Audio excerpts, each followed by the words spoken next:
Punto número 7, el Éxodo. Primer tema, 7a. El Éxodo, salida de la esclavitud de Egipto, es figura de la libertad otorgada por nuestro Señor Jesucristo. Paso de la vida de pecado a la vida de la gracia de hijos de Dios y paso de este mundo a la casa del Padre.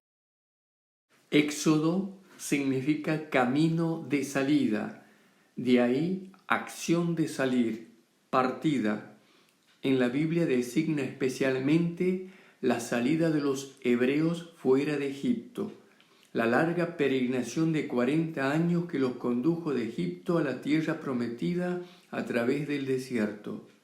Los libros del Pentateuco que nos relata son Éxodo, Levítico, Número y Deuteronomio. Este hecho del Éxodo será imagen de la redención de nuestro Señor Jesucristo, nuestra Pascua, paso de la vida de pecado a la vida de gracia de Dios, paso de este mundo a la casa del Padre. Jesús nos conduce al nuevo Éxodo del pecado a la gracia. Todo lo que sucede en el Éxodo será figura de la liberación que nos llega por medio de nuestro Señor Jesucristo. Al leer el Evangelio de San Mateo, en el capítulo 3, versículos del 1 al 3, en aquel tiempo se presentó Juan el Bautista proclamando en el desierto de Judea: conviértanse porque el reino de los cielos está cerca. A él se refería el profeta Isaías cuando dijo: una voz grita en el desierto, preparen el camino del Señor, allanen sus senderos. La proclamación en el desierto de Juan Bautista preparando al pueblo para la llegada del Salvador, nuestro Señor Jesucristo, nos dice que con ello se cumple lo anunciado por el profeta Isaías. El profeta Isaías anunciaba al pueblo un nuevo éxodo, un pueblo que se encontraba esclavo, atravesando el desierto. Por eso hay una voz que grita en el desierto que tienen que preparar el camino para que el pueblo regrese de la esclavitud a la libertad. El hecho de que Juan Bautista sea esa voz del nuevo éxodo, porque llega quien tiene que trasladar al pueblo hacia la libertad, nos está enseñando que la obra de redención efectuada por Cristo era el cumplimiento del misterio de salvación que estaba prefigurada por el Éxodo. Continuando con el tema, el Éxodo como imagen de la redención de nuestro Señor Jesucristo, ahora veremos cómo el profeta anunciado, un profeta a semejanza de Moisés, es nuestro Señor Jesucristo. Jesús es presentado como el nuevo Moisés anunciado. Así escuchamos en el libro del Deuteronomio capítulo 18, los versículos 9 al 18, Moisés que se dirige al pueblo diciendo: cuando entren en la tierra que el Señor tu Dios te dará, no aprendas a practicar las abominaciones que cometen esas naciones. El Señor tu Dios te suscitará un profeta como yo. Lo hará surgir de entre ustedes, de entre tus hermanos, y es a él a que tienes que escuchar. Yahvé Dios, dirigiéndose a Moisés, le anuncia: por eso suscitaré entre sus hermanos un profeta semejante a ti, refiriéndose a Moisés. Pondré mis palabras en su boca y él dirá todo lo que yo le ordene. Dios promete un nuevo profeta para que guíe al pueblo como lo hizo Moisés. En el discurso de Pedro, luego de la curación de un tullido, enseña que Jesús es ese profeta anunciado. Lo encontramos en el libro de los Hechos de los Apóstoles, capítulo 3, versículos 14 al 15, diciéndoles a la multitud: ustedes renegaron del santo y del justo, y pidieron que se liberara a un asesino y mataron al jefe que lleva la vida. Jefe es el título que se le daba a Moisés. Esta misma expresión, afirmando que Jesús es el profeta que había sido anunciado a semejanza de Moisés, alguien que guíe hacia la libertad a su pueblo, lo encontramos también en Hechos de los Apóstoles, capítulo 3, versículo 22, capítulo 5, versículo 31, capítulo 7, versículos 35 y subsiguientes. Otra de las imágenes que encontraremos en el relato del Éxodo, que es una figura de la redención de nuestro Señor Jesucristo, es el Cordero Pascual. San Pablo llama a la reflexión a la comunidad de los Corintios por su mal comportamiento, recordándoles la nueva condición de pureza otorgada por nuestro Señor Jesucristo, y utiliza la imagen del Cordero Pascual. En 1 Corintios capítulo 5, versículos del 1 al 8, solo se oye hablar de inmoralidad entre ustedes.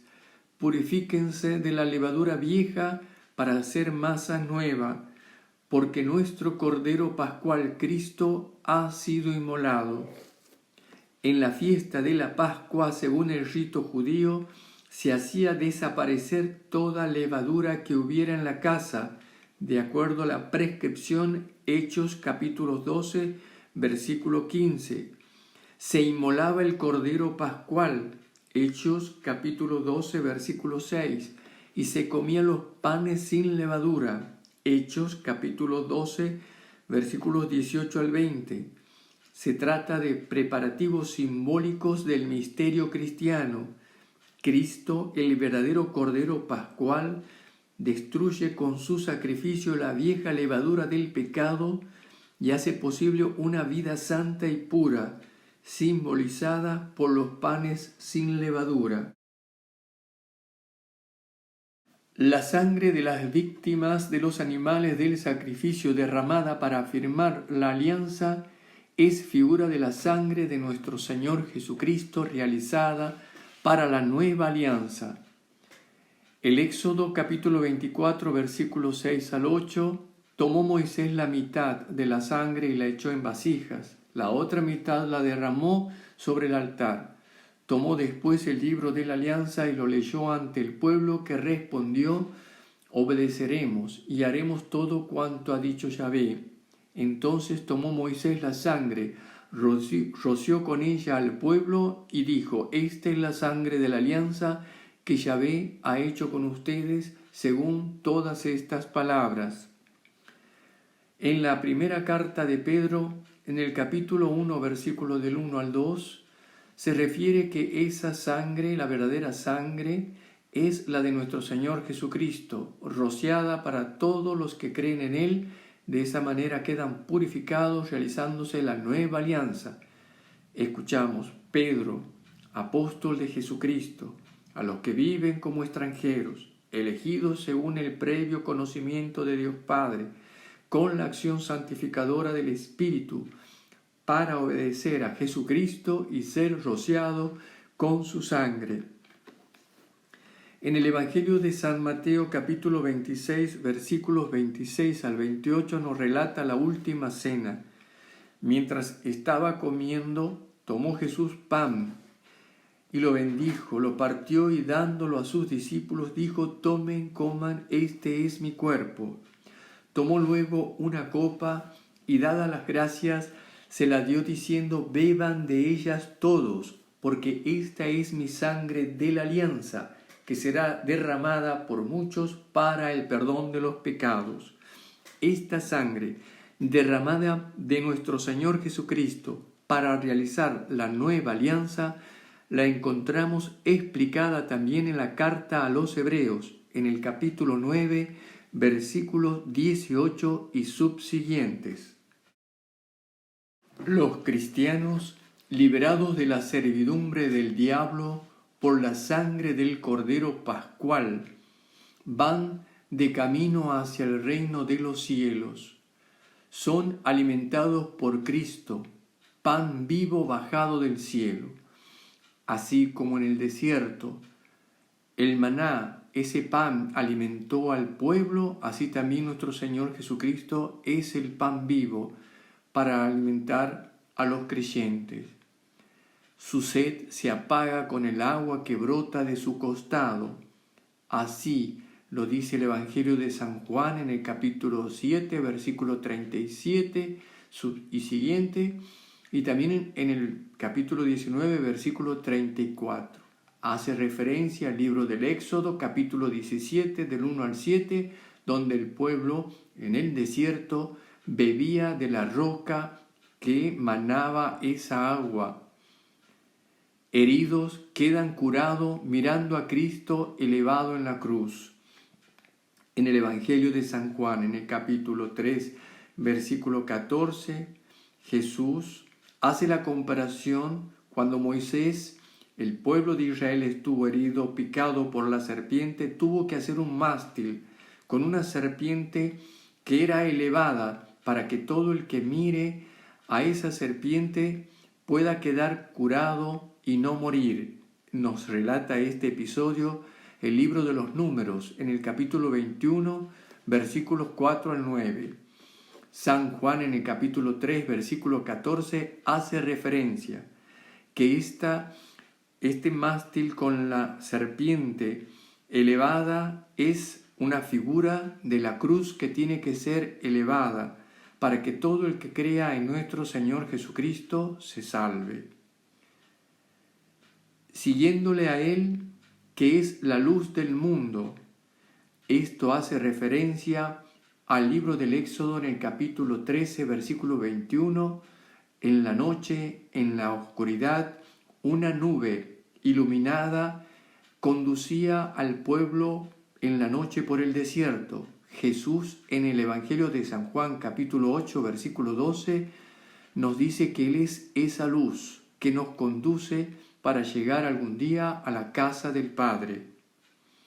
En efecto, Jesús, en el momento de su resurrección, efectuó el primero de su Pascua, su paso de este mundo a la casa del Padre. Eso nos dice el Evangelio de San Juan en el capítulo 1, habiendo llegado el momento en que Jesús vuelva a la casa del Padre, de donde, elevado de la tierra, atrae así a todos los hombres. Y estos hombres, los creyentes en nuestro Señor Jesucristo, que han transitado el éxodo de la salida de la vida de pecado a la vida de gracia de Dios, realizarán su éxodo definitivo cuando pasen de este mundo de abajo al mundo de lo alto, a la casa del Padre. Éxodo, figura del combate espiritual. Hay que rechazar las tentaciones porque existe el peligro de ser rechazado por Dios, como sucedió en el Éxodo. Así encontramos en la carta del apóstol San Pablo, en la primera carta a los Corintios capítulo 10, versículos del 1 al 6. No quiero que ignoren, hermanos, que nuestros padres estuvieron todos bajo la nube y todos atravesaron el mar, y todos fueron bautizados por Moisés, por la nube y el mar, y todos comieron el mismo alimento espiritual y todos bebieron la misma bebida espiritual, pues bebían de la roca espiritual que les seguía. La roca era Cristo. Pero la mayoría de ellos no fueron del agrado de Dios, pues sus cuerpos quedaron tendidos en el desierto. Estas cosas sucedieron en figura para nosotros, para que no codiciemos lo malo como ellos lo codiciaron.